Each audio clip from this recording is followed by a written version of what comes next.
Hello, everyone. It's a real pleasure to be with you, whatever that means now.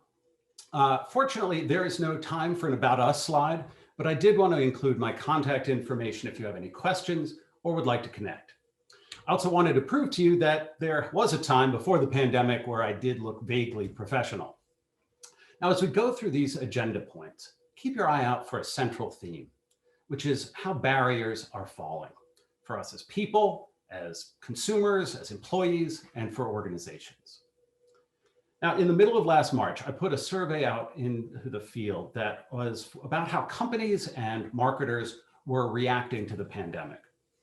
Since then, we've done 6 more studies with over 8,000 responses, and most of the data that I'm going to cite is from that series. Now, the same day that that first survey went out in March, my family left Brooklyn, and we thought we were visiting some friends for the weekend in Vermont. Well, that's what we thought. 4 days later, we had a new home and a radically different life. Now, everyone has a different version of this story. And as the research tells us, so does every business. But it's a new year, and hopefully we're at the beginning of the end of the pandemic. And so I want to talk about the lessons of the last year in the format of opportunities to shape our future. Now, to set things up, let's look at what marketers faced in 2020 and what we're still facing today. As turbulent as it's been, just about every one of these trends was there in the 2019 study that I did with Oracle about the experience economy. But now they've been compressed and accelerated. So that ends up meaning that for every sector that we look at, digital adoption has leapt from between 2 and 10 years in just this time. And interestingly, it's not just a spike in digital for typical, sort of offline or multi-channel companies. Even for the digital native and direct-to-consumer companies that we work with or we look at, we see massive shifts in how people are researching, how they're spending, and what they're spending on. And that's true in B2B and in B2C. Now, I think we're never going to go back to viewing digital as just another channel. Commerce will rebalance as we go back outside, but we're in a digital first world now. My mother is 90 years old. She Googles anything before she buys it, she banks online, and she consumes 100% of her media 100% of it is addressable. Now, 2020 was a test bed for some of the hypotheses that we've had about how business and commerce are evolving. One clear winner was using customer experience as a strategy for growth. Companies with strong CX capabilities were 3 times more likely to have significantly outperformed their sector than their mainstream competitors. And where does that success come from? Well, at a top level, it's because they're getting better at digital, or they are better at digital, and they're better at managing change. But let's take a look at 4 areas that are common to these winners and help set the priorities for the rest of us. Number 1, they're faster at insight. The importance of speed to knowledge just can't be overstated. Today, you need instant insight into what's happening in your business day by day. You need to be able to ask questions and get fast answers.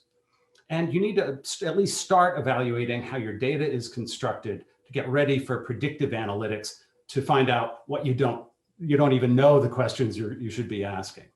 So you might already be there, but most of us aren't.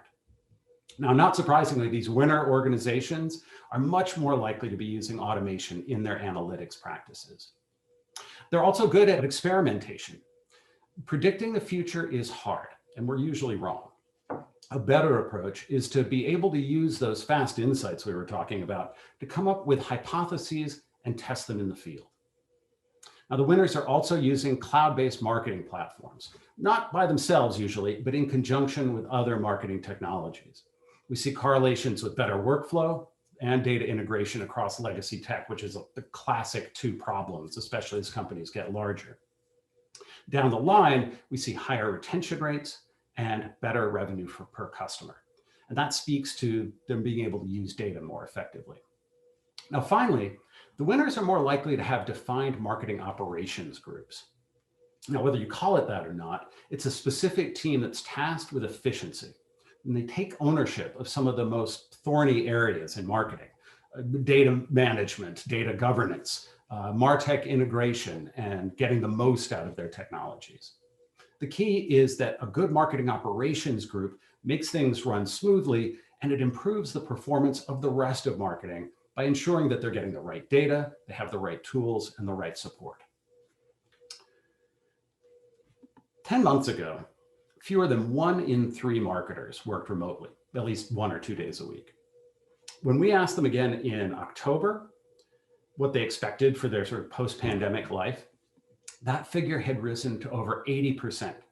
46% expected to work remotely 3 or more days per week. For all the discussion that we've seen around remote work, I don't think we've really grasped the magnitude of this shift. Right now, I think we're thinking about our companies and our employees. What does it mean for us? But there's a lot of thinking about what it means for customers, especially in B2B, where suddenly the buying committee is distributed around the world. Now, people see remote work as their future because this kind of involuntary experiment was really eye-opening for our employers. And by the way, it's worth remembering that this was the worst possible version of work from home. Almost everyone is dealing with kids home, roommates, poor technology. So first, why are companies so happy with the results? We were more productive. 70% of executive managers said that their productivity was improved or stable. And by the way, this graph, it takes out the neutral range. So we're just looking at the difference between positive and negative. Secondly, we were remarkably innovative. Only 5 weeks after lockdown, nearly half of large companies reported that they had made changes to their products or services that they would carry forward beyond the pandemic. And that figure has been going up ever since, of course. That kind of innovation came from people who made changes in days or weeks that normally takes months. We asked people why they were more productive, and they speak to feeling more free to focus, free to work on the things that they think are most important, freedom to try new solutions, and freedom from some of the bureaucracy and processes that were kind of inherent in the office life. The longer we're in business, the more silos we create. And you have a silo whenever someone's got a KPI that's unique to them or their team.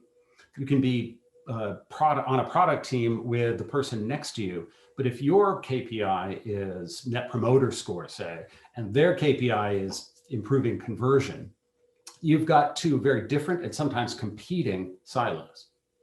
That's one of the reasons that when we look at companies that have really aligned around customer experience, we see better collaboration and greater success. Sorry, that was a long aside. Back to our slide, you can see that the freedom expressed in those interviews is seen here in the amazing uptick in agility, how quickly companies did really remarkable things. Now, a distributed team isn't all upside. Whenever we asked about the effects of remote work, creative collaboration was the only area where management and practitioners alike consistently complained that it was worse than in a remote setting. All collaborations are not simultaneous. Knowledge work is synchronous and asynchronous at the same time. You've got your initial discussions, go away for deep thinking, create something, and then iterate. Working independently on shared tasks is every bit as important as getting everybody together on Zoom or having a fast messaging system. We need to keep an eye on how our approach to creative collaboration evolves. Every organization is going to be a bit different as we find this new distributed balance. There are a lot of new tools coming online. I would keep a very close eye on those if you're an organization that does a lot of creative collaboration. And we also need to keep systems in place or put systems in place to help people collaborate in real time and in their own time. Now, a point of divergence is going to be how we approach work as organizations. Is it a set of HR and logistics problems, or is it a way to compete?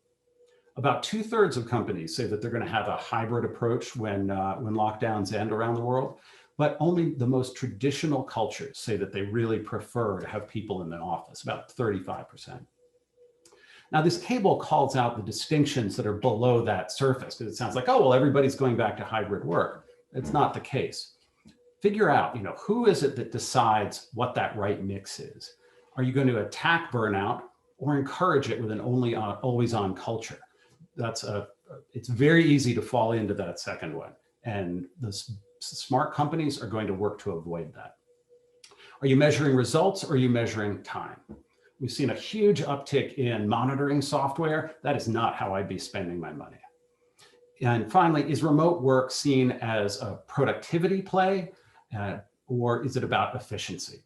I mean, in fact, you can have both, but if efficiency is the first priority, you might be going down a less productive road.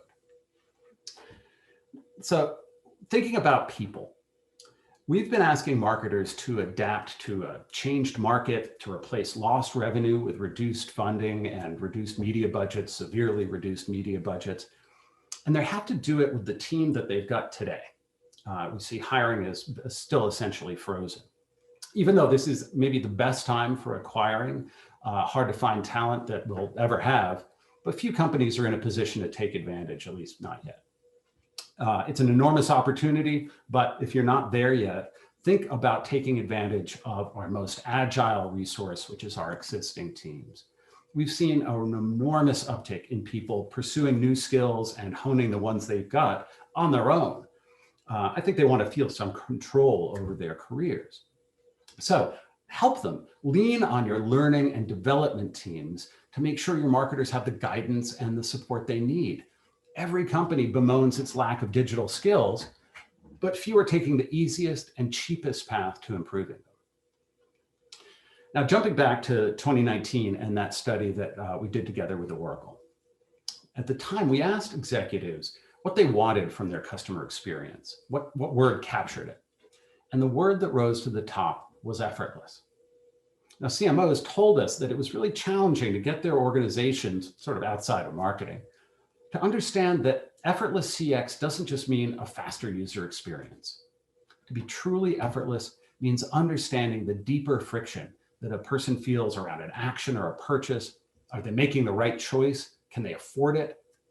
Do your corporate values align with theirs? Today, actually, do they trust you to keep them safe?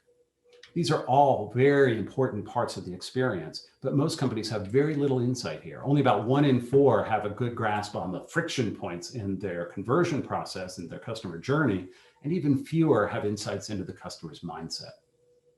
There are a lot of ways to improve your understanding.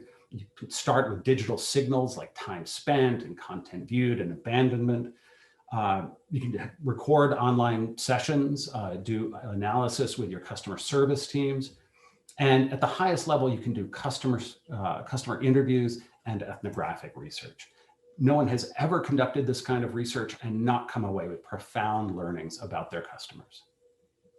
So let's end on this. I feel like this forced dislocation is the best thing that could happen to digital transformation. Normally, change is scary. And today, not changing is much scarier. Culture is always going to be the highest barrier to change. Research tells us that it's easier to implement a new corporate structure than it is to change how people think and feel. Remember, I mentioned that these trends are bound together by the theme of falling barriers.